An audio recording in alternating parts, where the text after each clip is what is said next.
Bonjour, bienvenue chez YoYo pour des conseils pro et perso. Aujourd'hui, j'aimerais aborder une thématique qui me tient à cœur, le slow living. Vous savez, à l'origine, le mot slow évoque une danse. C'est la lenteur, c'est une danse douce et posée où chaque mouvement a du sens. Le slow living, c'est un peu la même chose, mais appliqué à notre vie quotidienne. Living, qui vient du verbe to live, qui veut dire vivre.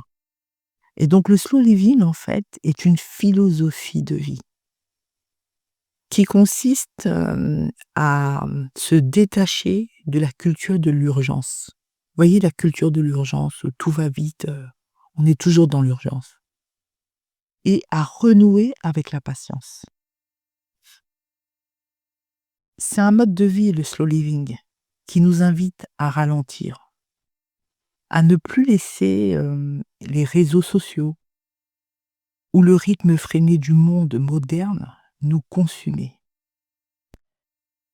C'est une manière d'amener les individus à adopter un mode de vie plus intentionnel et plus conscient.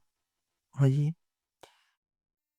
le slow living, c'est vraiment... Pourquoi je dis ça? Parce que c'est un retour à soi, en fait. Le slow living, ralentir. Mais ralentir pourquoi? C'est un retour à soi. C'est une manière de se redécouvrir, de se recentrer, de se reconnecter à ce qui compte vraiment. Voyez?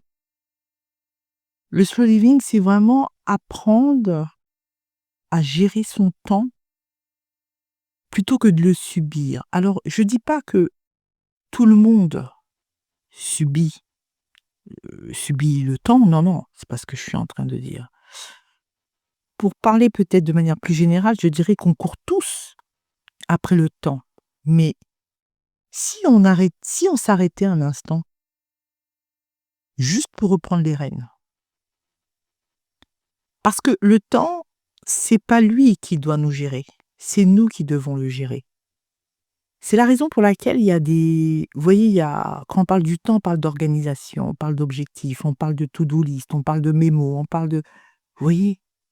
Parce qu'on gère, on planifie, on parle même de planification. Vous voyez? On planifie son temps. On- Toute chose a besoin de temps pour être réalisée. Donc, il est important, à un moment donné, de ne pas laisser le temps nous dominer ou ne pas laisser se faire dominer par le temps. Parce que sinon, tu ou nous verrons le temps passer. Et à un moment donné, on va se demander, mais qu'est-ce que j'ai fait de mon temps, en fait? Vous voyez? Et c'est là où le temps doit être un temps précieux. Comment je m'en sers, en fait?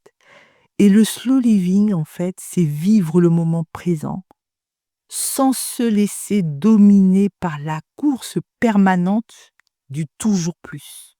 Toujours faire plus. Pourquoi toujours faire plus? Vous voyez? Toujours plus. Et le slow living, en fait, c'est une nouvelle façon de penser le temps. Ce n'est plus le temps qui nous presse, c'est nous qui choisissons son rythme. Et en fait, reprendre le dessus, c'est apprendre à vivre à notre cadence, à notre rythme, à notre cadence.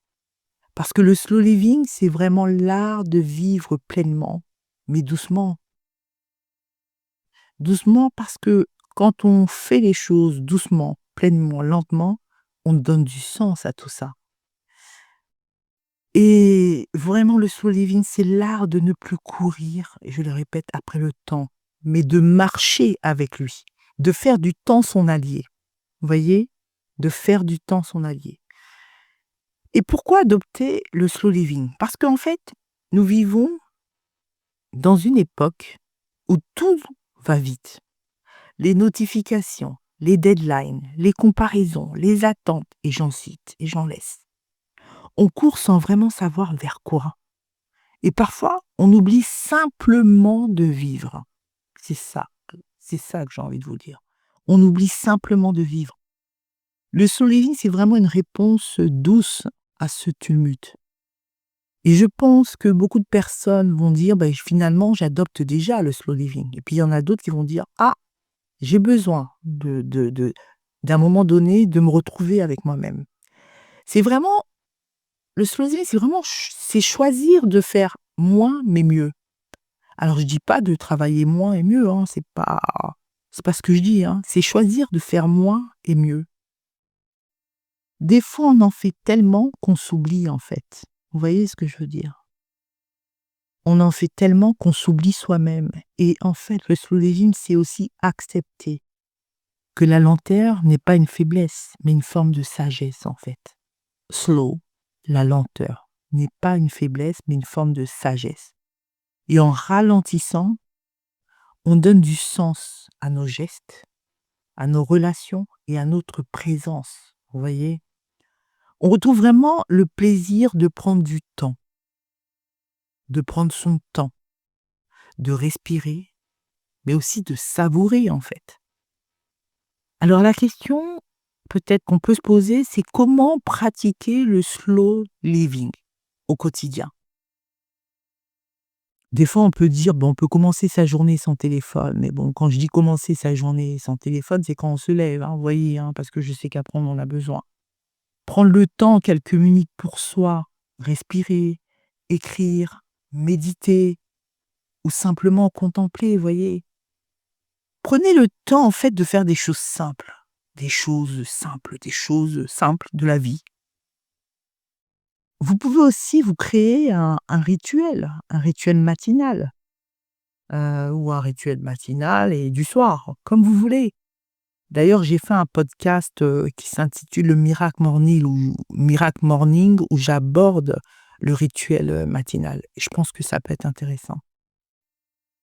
Vous pouvez aussi pratiquer un sport, du yoga, de la méditation, quelque chose qui vous fait vibrer, mais pour vous, en fait. Prenez le temps pour vous. C'est ça le slow living. C'est vraiment vous permettre un moment de ralentir, les pensées. Accepter aussi de ne pas tout contrôler, vous voyez ce que je veux dire? Lâcher prise sur le rythme du monde. Waouh, boulot, dodo, métro, maison, c'est incroyable. C'est important aussi d'aller se reconnecter avec la nature. Juste observer la nature, sentir, écouter.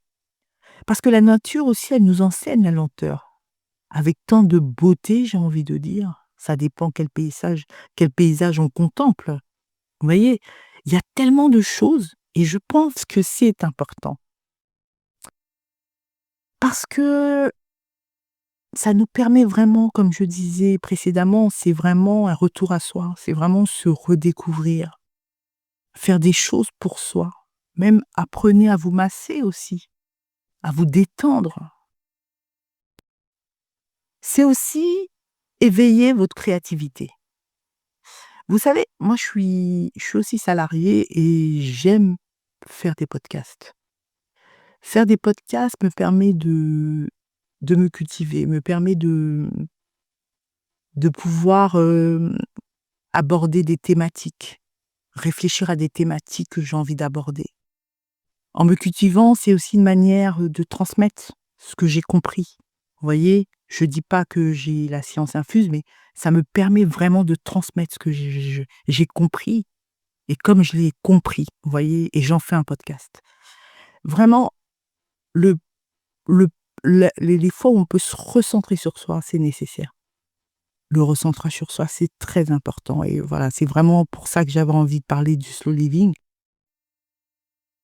parce que ça permet parfois de faire des pauses conscientes, ça permet vraiment de se reconnecter à ses besoins essentiels, ça permet aussi, une meilleure, santé physique, un apaisement mental et puis de créer des vraies relations, des relations, profondes, j'ai envie de dire, voilà. Donc je vous dirais simplement que le slow living, c'est une philosophie de vie. C'est un art de prendre le temps d'être. Un art de prendre le temps d'être, d'exister. C'est se souvenir que la vie n'est pas une course, mais une danse et que chaque pas lent ou léger mérite d'être vécu pleinement. Et je vais vraiment terminer en vous disant que c'est aussi une réconciliation entre nous et le temps. Voilà. Je vous dis merci pour votre écoute et au prochain podcast. Merci. À très bientôt.